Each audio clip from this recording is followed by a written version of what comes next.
Do you cook? Do you clean? I don't know. Can you build a house with your bare hands? What is wrong with this generation is tapped. He actually views that as a threat and feels like he has to compete against you. Yeah, I learned from my mistake, and she took advantage of my nature. Because a man expected me to go home with him because he lent me his coat. The dating issues in the UK are clear and obvious to see. Men and women are clearly at war. Now, considering that deep down, we really do need each other, would it be wise to find a winner to this war, or to just find a solution to our issues? Welcome back. Let's find out. Get to the airport and get out. The government's advice to British citizens.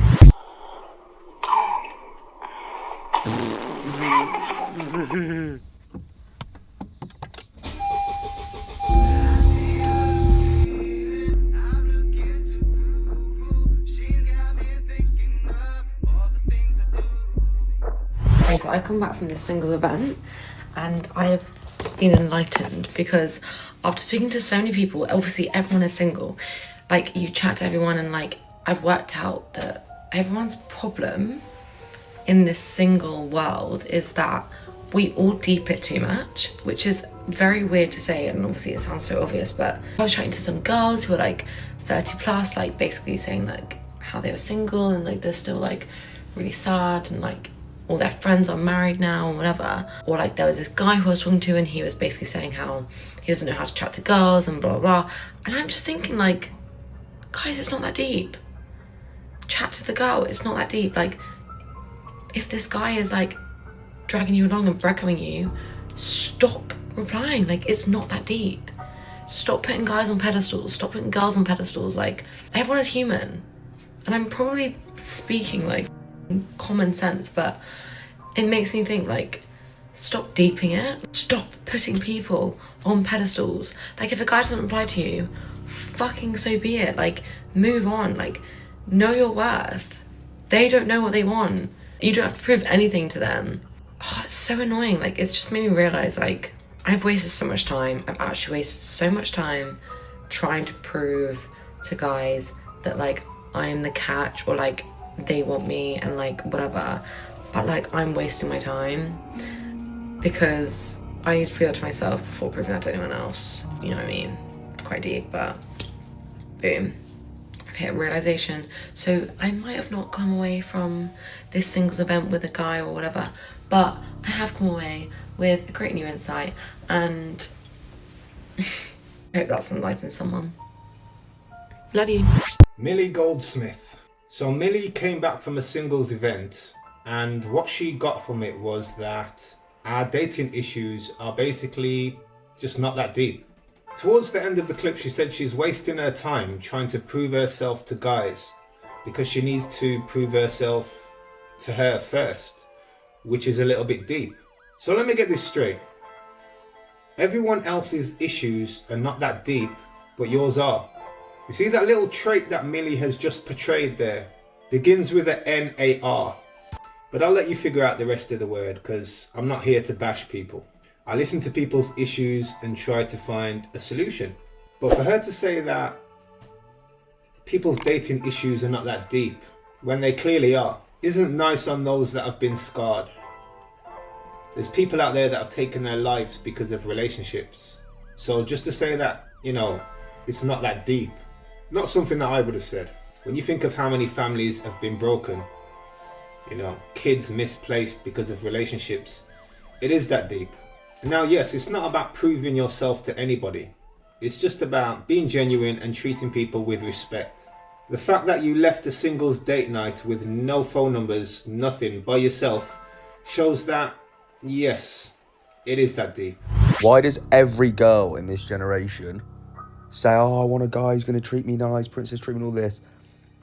When you treat a girl nice, they run off, they get bored. Like, girls nowadays want to be treated badly. They want to be kept on their toes.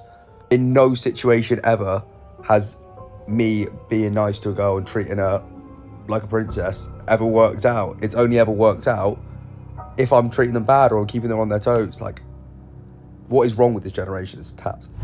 This clip here from Fiddy. I don't even know the rest of that name there. So yeah, we just go with Fiddy. So this I've actually experienced more than once. Fiddy isn't lying here. However, some women may argue that why do men say they want a nice girl, but when they get a nice girl, they just take advantage? Now, I've also seen this scenario more than once too. So what is the solution? Girls want men to treat them like royalty, but when they do, they find it a turn off. As a man, you just need to be yourself and just understand that in the movies, the girls never fall for the guy that bought them flowers, Mr. Prince Charming. They always fall for the bad guy, the beast, the villain. And for the men that say they want a nice woman, say they want a nice down-to-earth, genuine woman, and then they just take advantage of her. There's only one question I've got for those sort of men. When you treat a girl like that, especially a good girl, what benefits do you get from that? Does it add any value to your life, to your goals, to where you're going? The fact that men are still asking these ridiculous, outdated questions of, do you cook? Do you clean? I don't know. Can you build a house with your bare hands? Can you go hunt for some grass-fed, pasture-raised dinner for tonight and pick me some fruit off of the trees? In fact, why would you even need house insurance? Shouldn't you be protecting and providing? Protect the house. Go be on guard. No, in this modern age, you would use your money to buy house insurance. You would use your money to go buy groceries, to go buy whatever we need. And in the same way, I will call and order the dinner. I will pay the cleaner to clean the house. Do you see how that works? Sure, I will cook and clean when I feel like it, just like you can when you feel like it. It's not a requirement. I'm not your slave. Don't ask stupid questions and you won't get stupid answers. I'm sure I've seen this girl before. I'm sure I've commented on a video from this girl before. Aria Bird. Asking a woman you're dating or a woman that you're about to date, can you cook, can you clean, is a foolish question. I'm going to have to agree with Aria on that one. However, can you build a house with your bare hands? It's like me saying, can you upload a video without makeup? It's a silly question. Men don't build houses with their bare hands in the West. It's 2025. And the answer to the other question, you'll find that in the comments section. Now, if as a woman, you really feel that having money is better than having a solid man in your life, then I feel sorry for you, I really do. As a man, if you're dating someone, just through conversation, you should be able to figure out if that person cooks. And eventually, if you go to their house, you'll be able to tell if they clean. You don't need to be asking them directly, you know. It's all part of getting to know someone. Guys, please understand when you are chatting to a girl online, especially a girl who has social media presence online and she is pretty, visibly, objectively pretty, beautiful girl. You are not one of one. You are one of many chatting to her or trying to slide in to the DMs or whatever. Like, guys get so caught up just because she's giving you some level of energy. Broski, it doesn't mean you're winning. You're one of many, not one of one. Like, once you understand that, you won't feel that type of way. But guys be getting so caught up in chatting to a screen, to a girl who's got options. Unfortunately, fortunately for you, she's got options. And you're getting caught up. Like, you never get caught up in these things, bro. They come and go. It's how the game goes, bro. And 9 times out of 10, you're probably not the most attractive or the most peas. So, you're not first place. You get it? If you don't want that sort of situation, don't be sliding into girls online, broski. You should be concentrating and getting your peas up anyway, bro. This clip here from Ogs T. Now, you know what? Some people may think that I tend to side with all the men and disagree with all the women. But if you watch back through some of my other videos, you'll see that that's not true. However, this guy, everything he just said is facts. Everything he just said. For all the manly things that we do in this world as men, you know, we build cities, we build planes, we build boats, sewage systems, cranes, etc., etc. when it comes to women, why are we so weak? And I'm not even just talking about physical women in front of us. Women on screens, pictures. Why do we get so weak? Obviously not all of us, but mentally a lot of us. We have high testosterone, okay, we know. But surely that needs to be controlled. Any girl can be talking to any amount of guys, regardless of where you've met this girl or where you're talking to this girl. That's just the world we live in. Now this girl may think that she's got all these options, you know, all these men that she's talking to, they are actually serious contenders. Many girls do think like that. All these people that are sliding in their DMs are serious contenders for, you know, love. Not the case. You can't stop her talking to many men, and you should never try to. But you can stop yourself talking to her if that's what you feel, and continue with your life. If you already have goals and a purpose in life, then cutting off a girl like that, you won't really feel it. You won't really see it. I'm only dating men above my station. Let me tell you why. Since getting out of a relationship with a narcissist, I've realised that many men are actually very insecure. So if you meet a man and you feel like you're just as accomplished as he is, you're doing just as well in your career, you're just as well travelled, just as fun, just as interesting, he actually views that as a threat and feels like he has to compete against you. Unfortunately, way too many men have to be significantly above you to feel like they're doing better than you. So since I refuse to compete against a man, from now on... Don't know this girl's name, it just says according to M. So according to M, you know what's crazy? When I hear people speak, sometimes you can hear someone speak, you know, the first couple of sentences you can just tell what you're about to hear. She started with, since getting out of a toxic relationship, I've realized that many men, pause, many men having a toxic boyfriend and then coming online and saying many men are, stop, please, let's just stop that here. Let's not keep repeating the same mistakes. If one girl treats me bad, I can't come online and say majority of girls are like this or all girls are like this, because that's one experience that I've had with one person. Men don't see what she described as a threat. Men just see it like, I'm looking for a woman, not a man, who's accomplished as me, who earns as much as me, who lifts the same weights as me, if you get where I'm coming from. Can you have a man that you look up to? A man that you see as the protector and provider of the house, but at the same time, you want to earn more money than this man and be doing better in every aspect of your life than this man? Is this real life or a movie we live in here? Because to me that don't make no sense.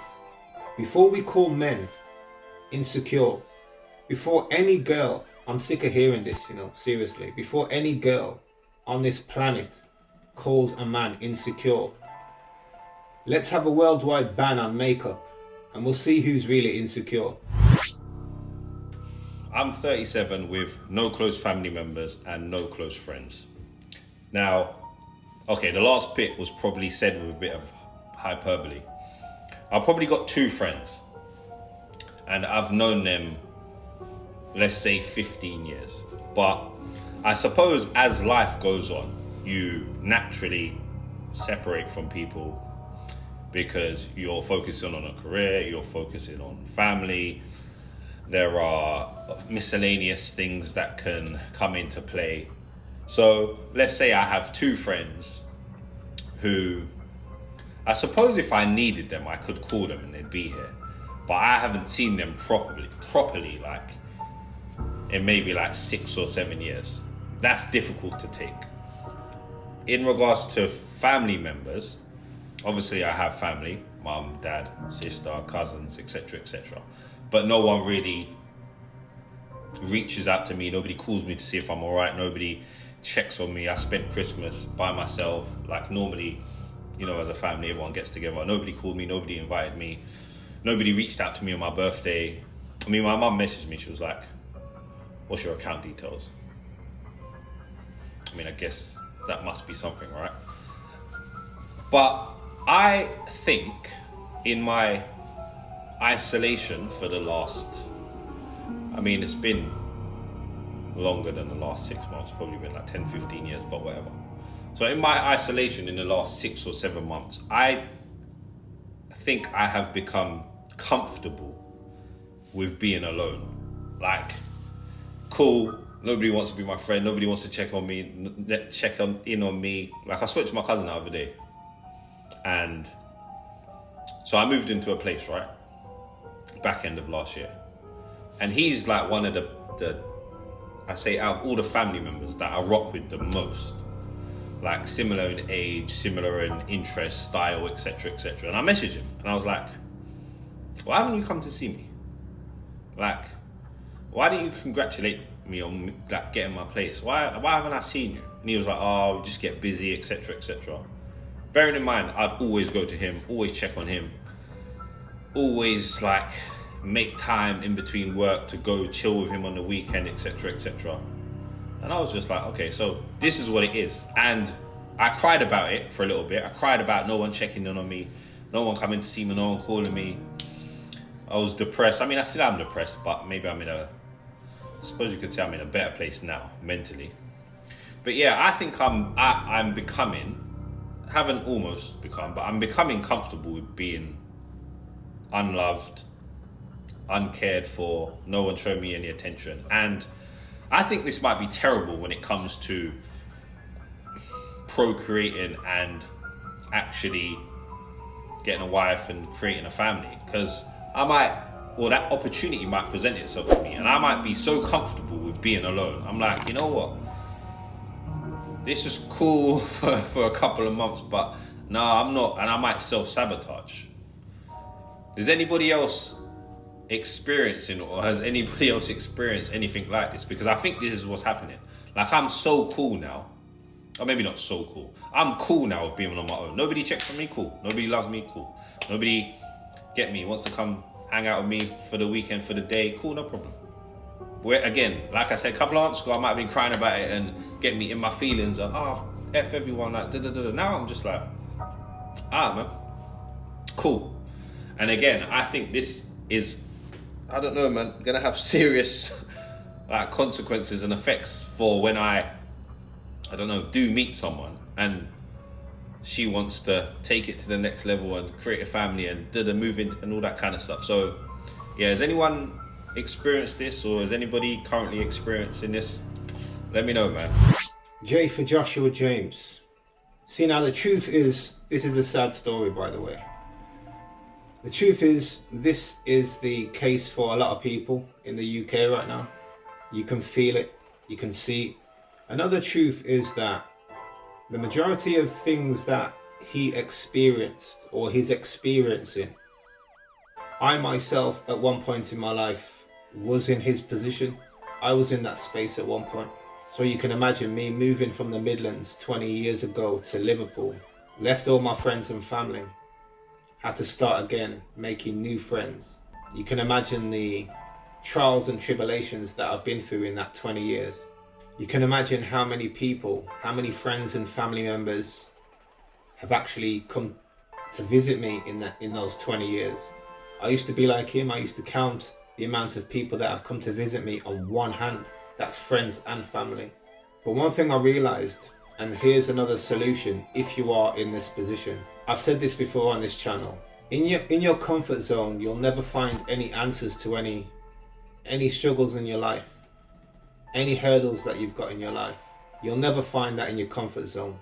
Too much time in your comfort zone leads to unachievement, unproductiveness, loneliness, comfort eating, drinking, smoking, not shaving, not trying to be attractive to anybody. You just give up. And once you do hit rock bottom, there's no other way to go from rock bottom. You stay bottom. The only way is up. Staying rock bottom was not something that I wanted for my life. And regarding friends and family that didn't come to see me, or people that I thought didn't like me or didn't love me or hated me, instead of me carrying all that weight around with me. I just use that as fuel when I'm in the gym. I use that as fuel when I'm trying to achieve my goals, you know. And I don't spend too much time thinking about it because I'm looking down the road. I'm not looking behind me. I'm not looking to the side. I'm looking straight down.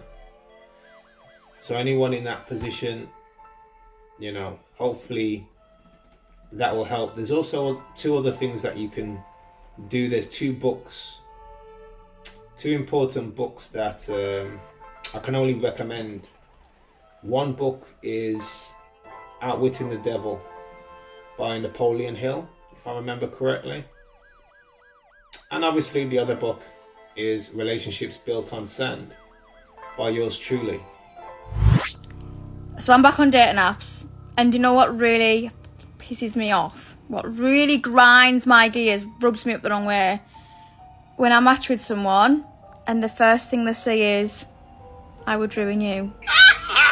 Sorry, no you wouldn't though. No, you actually wouldn't know, so why are you saying that? Every man who's ever said that to me, I can tell. A Day with Layla 1. Why men say I would ruin you first thing. This is just a man speaking. This is just a man saying what's on his mind without actually thinking about how he's coming across. These are the type of men that are only speaking to you for one thing. And you can easily spot these men because they just show themselves straight away. These men you can easily block. And truthfully, you've no need to focus on these men unless you're only looking for one thing yourself. Yo, man, them, don't be fooled by these IG baddies, bro. Here's a story time, yeah, on how I got finessed by one. It's embarrassing, bro. I can't lie, this was way back, and I was a youngin'. I was a young kid, you get it? So I didn't know better, but yeah. So, like, she had quite a few followers, innit? Like, I say quite a few, it was pretty a lot. But anyway, what's it called? Like, I must have been chatting to her, innit? I must have popped up in her DMs, you know, a little bit of game, etc. You know, she was with the kid, So you might know the plan. We moved to FaceTime now, we're talking, you know what I'm saying? And, you know, we're just getting to know each other, and she's telling me how basically her type is bad man. Her type is, you know, trappers or F-boys, etc. Anything to do with illegal activity, that's her type. First red flag, but I ignored it because I was hungry. And, you know, her aesthetic gives us soft life babes, etc. Then she telling me how, yeah, she loves to go party, she loves to do loons, you know, she loves to take drugs. Second red flag, yet again, I ignored it and I was hungry. I'm like, listen, there's no judgment here because, you know, we're all human, you know what I'm saying? I don't think you're perfect. Truth be told, there was judgment. I just wanted to hit because you know what I'm saying, you have this aesthetic on Insta. However now, I was clearly not her type, you get it? Because man ain't no bad man. Man ain't no F-star, you get it? Man's a good you get it? But anyway, she still kick a man got it like that, you get it? Yeah, I was definitely wrong. I ain't got like that. Yeah. But anyway, now, the next day, we only talking for 3 days max. The next day, she's like to me, oh, send me money. I need to get my hair and nails done. I'm like, I hear it, chop life, don't let life chop you. I sent the money, hungry, I'll keep it a buck, innit? Anyway, on the 3rd day now, she's like to me, oh, what's it called? You're not usually my type, but I do like your personality. However, if you want to continue talking to me, you have to fund my lifestyle. I'm like, huh? That gang, what do you mean to continue chatting to you? Yo, I was a youngin', I'll keep it a buck. I thought I was gonna get some. You know what I'm saying? That's why I sent the money for the nails and wig. I thought I was gonna get some. But yeah, I learned from my mistake, and she took advantage of my nature. I take that L. Chris's World 2. Now here's a question for you. Who do you think ignores red flags more, men or women? Now, due to the levels of testosterone, I'm going to say men. Now, I know Chris said it was back in the day, but remember the other video that I played earlier from the guy, what's his name now? Oxley, that was his name. The same issues he described. We speak to girls online thinking that it's just us she's speaking to. Sending girls money that you've never met. Brother, you know what? I'm young, I've done some stupid things. Never done that one though. I mean, what is the solution to this issue here? Psh, don't message girls online. There's many girls, just go outside. Just don't message no girls online. There's no need. Okay, I actually want to just document the small ways that men make us feel fucking inferior and like have the power to ruin our night. I just had the best night ever at Phonics. It was so fun. Except at the end, I went to where I'd left my coat, and I realised someone had stolen my coat and my scarf. And this guy who I'd been like sort of in the vicinity of all night was like, oh, like, don't worry, you can go home in my coat. And I was like, oh, are you sure? Because like then you're gonna be cold. And he was like, no, it's fine. So I go down the lost property and I'm just like, hey, have you got my coat? And they're like, no. And they're like, oh, but if you want, like, we can, if you want to wait till the end, we can give you a coat so you can go home in it. And I was like, oh no, like, don't worry, this guy's already offered me his coat. So I leave in this guy's coat and we get on the bus together, and immediately I'm like, oh, ulterior motive, because he's like, oh, why don't you come to mine, or I can go to yours, and I'm like, no, I literally don't want to do that. I just want to get home warm. As soon as he realizes that I'm not going to his, or he's not coming to mine, he literally leaves me, like, lets me go off the bus. I'm now on the bus home. Look at what I'm wearing. It's 2 degrees right now, so I'm now actually just like crying, even though I had the best night ever. It's just like so fucking humbling the way that like, I could have just stayed at that club and waited for them to give me a coat to go home in, but no, I trusted the kindness of a man's heart, and here I am, still half hour away from home, 2 degrees, in a fucking mesh top and fishnets, because a man expected me to go home with him because he lent me his coat. This clip here from Slay Prill. Yeah, I don't know. Slay Prill. Yeah. So let me get this straight, yeah. She said this guy that I'd been in the vicinity of all night. That needs a little bit more context.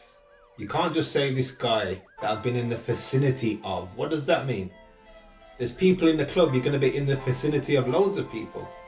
That needs a bit more context. Was this man buying drinks?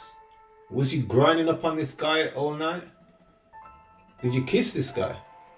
We don't know. Let's not judge.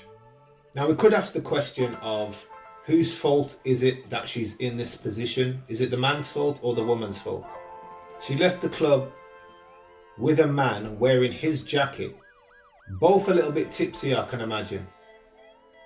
She's wearing fishnet tights. Let me get this straight then. A man you don't know is going to let you wear his jacket. He's going to escort you home in temperatures of 2 degrees. And doesn't expect anything in 2025. I don't know, man. I don't know. Does she think this is a Grease Lightning movie or something? And the reason I say that is because love is an emotion that clouds logic and reason. Don't be a lemon. I'll see you on the other side. Peace.